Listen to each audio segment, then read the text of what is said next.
마치 한국 교회를 양파 신앙이라고, 겉으로 볼 때는 기독교인데 한꺼풀 벗겨보면 유교가 나오고, 한꺼풀 더 벗겨보면 불교의 모습이 들어있고, 끝까지 다 벗겨보면 그 중심에는 무속신앙이 들어있는 혼합종교, 이게 바로 한국교회, 오늘날 기독교의 신앙의 정치. 겉보기에는 기독교지만 유교나 불교나 그리고 무속이 가득 들어차 있는, 그 중에서도 무속신앙적인 모습이 교회 안에 너무나 많이 들어있고 혼합 종교가 되어버린 한국 교회의 모습. 이스라엘이 지식적으로 하나님을 몰라서가 아니라 현실을 위해서 우상도 겸해서 섬기는 거예요. 그래서 오늘 17절을 읽지는 않았지만 뒤에 가서 보면 그들이, 이스라엘 신세대들이 다른 신들을 따라가 음행하며 그랬습니다. 음행하며. 음행이라는 단어를 썼는데 이것은 이스라엘 신세대들이 여호와 하나님을 버렸다, 그래서 다른 종교로 갈아탔다, 배교했다라고 하는 것이 아니라 음행이라고 표현했습니다. 이것을 공동 번역 성경에서는 다른 신들에게 몸을 팔았다, 이렇게 번역을 했습니다. 또 한글로 된 킹 제임스 성경에서는 음란이라고 번역을 했고, 신사계 번역 성경에서는 부도덕한 관계라고 번역을 했습니다. 다른 신들과 부도덕한 관계를 맺었다. 이 말은 다 본래 남편이나 아내가 있는데 다른 남자나 다른 여자와 사랑을 한다는 그런 표현이죠. 불륜입니다. 그러니까 이스라엘 새로운 시대들이 하나님을 아주 몰라서 아예 버려버린 것이 아니라 하나님을 밑바닥에 깔아놓고, 그래서 종교는 분명히 기독교, 여호와 신앙이라고 말하면서도 실제적인 삶에 있어서는 다른 신들의 행태를 따랐다, 불륜을 저지르는 거죠. 이렇게 다른 세대들이 혼합 종교가 되어버린 것은 신앙 계승이 되지 못한 때문입니다. 부모들로부터 신앙이 계승되지 못한 거예요. 일제의 청산 이후에, 그리고 6.25 전쟁이 끝난 그 이후에 부모들이 먹고 사는 것에 급급해서 자녀들의 그 교육적인 부분에 있어서 소홀할 수밖에 없었던 거죠. 새로운 환경에 적응해야 되기 때문에 자녀들을 제대로 돌보지 못한 우리 부모 세대들처럼 이스라엘도 역시 다름 아니었던 거예요. 당장 적응하고 먹고 살기가 힘들었기 때문에 자녀들에게 신앙적인 교육을 올바로 하지 않았다라고 합니다.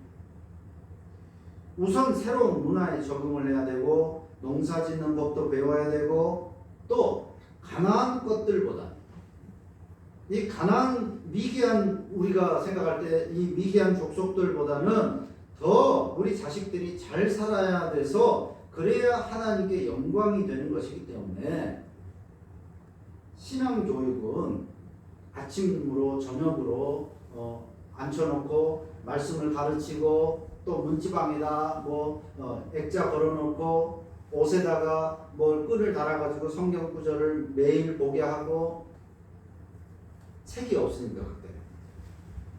그래서 그렇게 들어가면서 나가면서 볼 수 있도록 성경 구절을 써놓고 또 옷에다 써놓고 그렇게 교육을 시켰는데, 그렇게 하기에는 지금 그런 상황이 아니라고 그들은 판단했기 때문에 신앙교육은 잠시 접어두고 좀 느슨하게 하고, 어느 만큼 위치에 우리가 올라서면 농사 짓는 것도 익숙해지고 여기 생활에 좀 익숙해지면 그때 가서 신앙생활을 다시 더 열심히 하고 하나님을 더 잘 섬기면 되지 않겠냐라고 하는 것이 부모들의 현명하다는 생각이었습니다.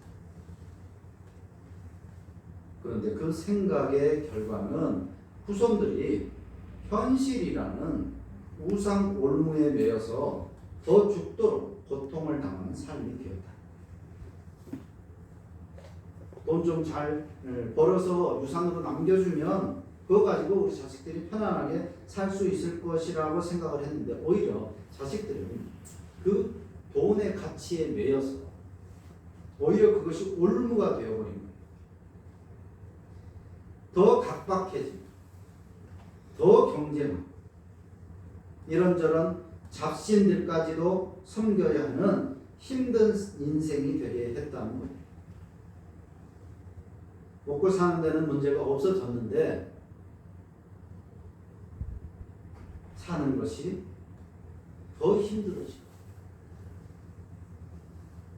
그래서 부모들은 늦게서야 그럼 옛날에는 안 그래요.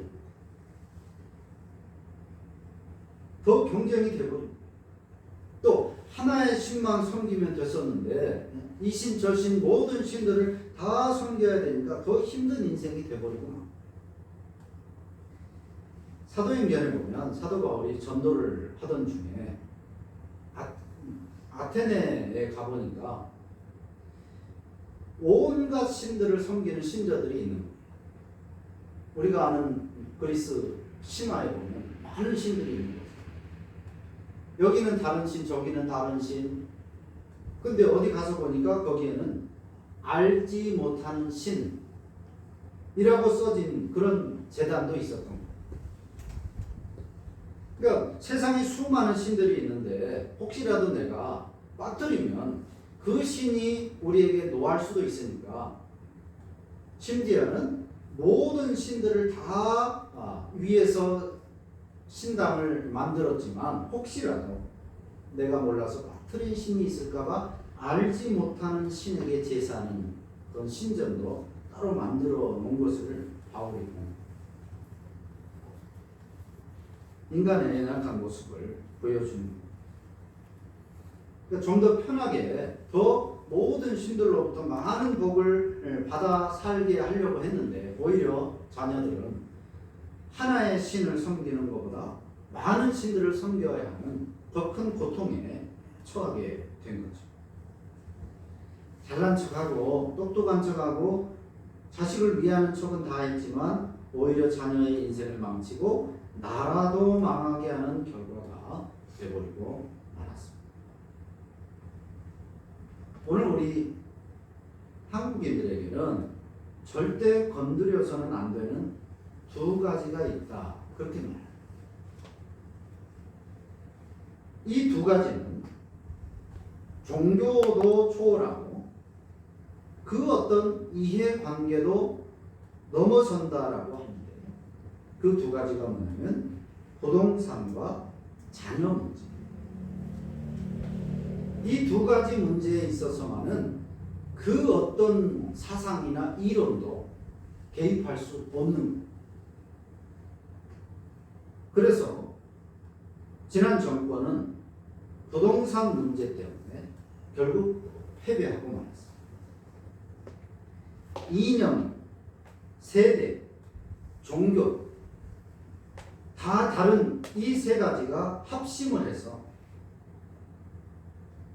선하냐 악인이냐 누가 더 능력이 있느냐를 따지지 않았어요. 단지 부동산 문제를 잘 해결하지 못하는 것 같으니까.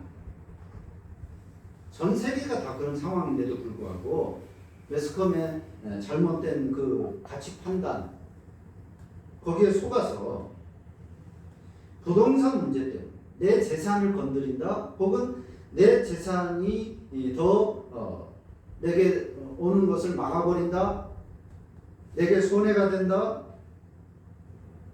여기에 눈이 멀어가지고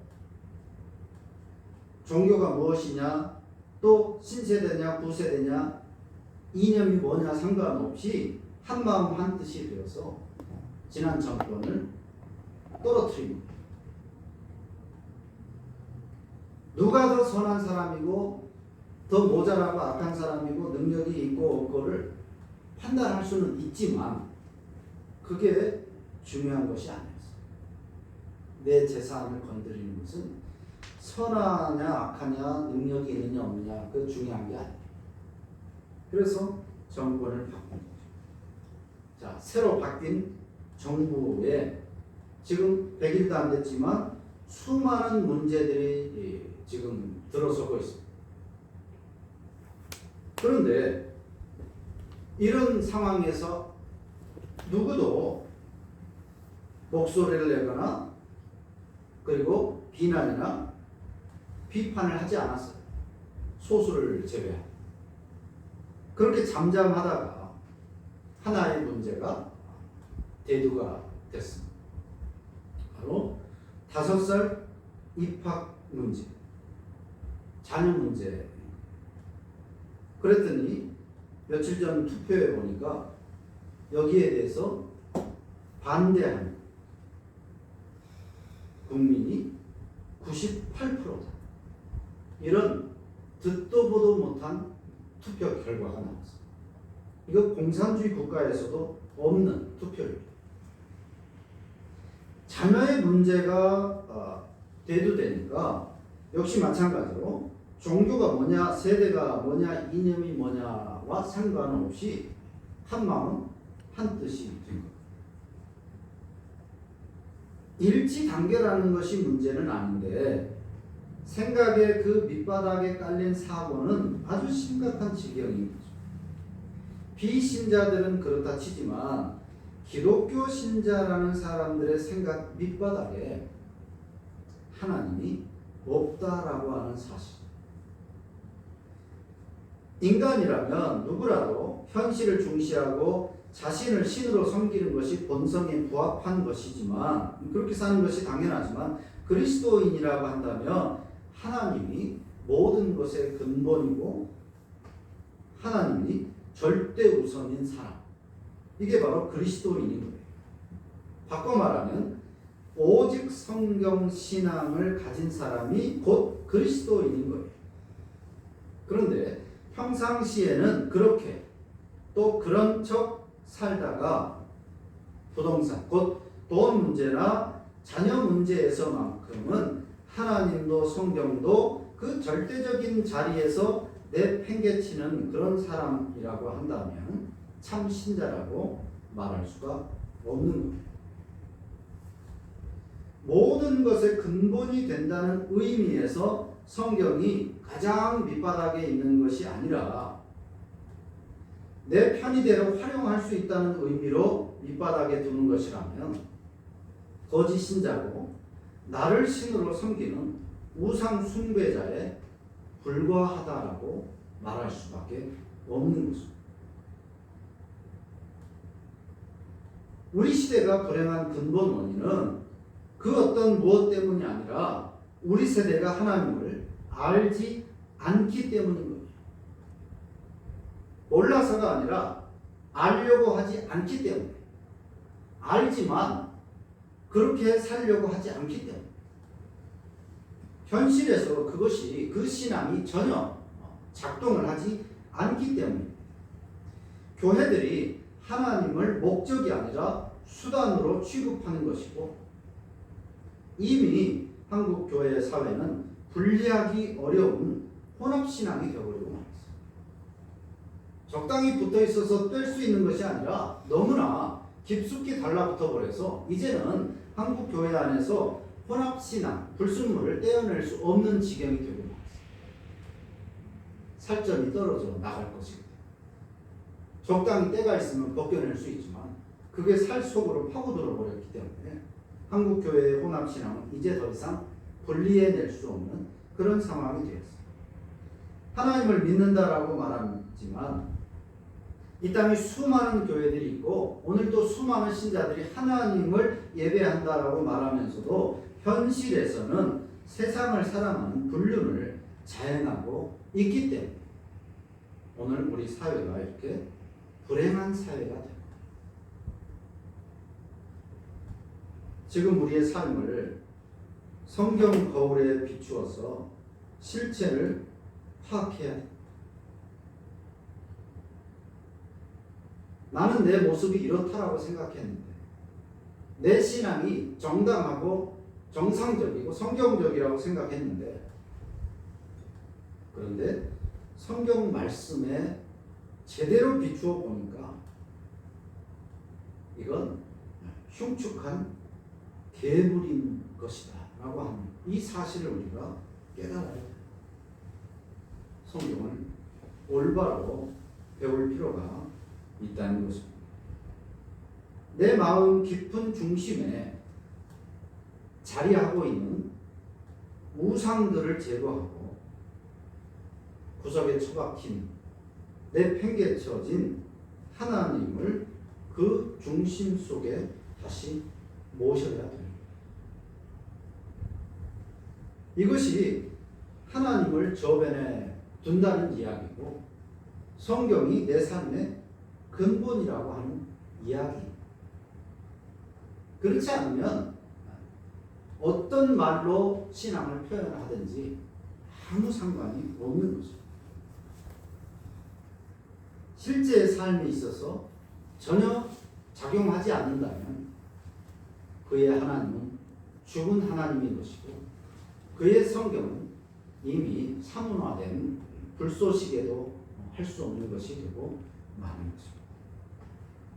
다시 한번 하나님의 말씀을 우리가 회복해야 되고 또 하나님을 우리 삶의 유일한 나의 신으로 모시는 것이 필요하고 그것이 나와 우리가 살 길이고 이 땅에 하나님의 나라를 세우는 공법, 건물을 세우는 공법이 다 있을 텐데 하나님의 나라를 우리가 이 땅에 세우는 것이 신자된 삶의 목적인데 이렇게 해서는 하나님의 나라를 세울 수가 없어요. 순식간에 이 땅의 기독교 신앙이 무너지고 말 것입니다. 러시아의 그 화려한 기독교 신앙이 지금도 정교회라는 이름으로 남아있긴 하지만 그 과거에 화려했던 신앙, 그래서 심지어 도시 이름을 페테르부르크, 성 베드로의 도시라고 부를 만큼 그렇게 하나님에 대한 철두철미한 신앙을 가졌던 러시아가 공산주의 국가의 대변자가 되어버린 오늘 현실처럼 한국교회도 그러할 수 있다. 하나님의 나라를 지금처럼 세워서는 온전하게 세울 수 없습니다. 다시 한번 새롭게 우리를 돌아봄으로써 하나님의 나라를 바로 세우고 말씀을 통해서 교회를 세우는 공법을 새롭게 수정하는 그런 한국교회 또 우리의 삶이 되어야 하겠습니다. 기도하겠습니다.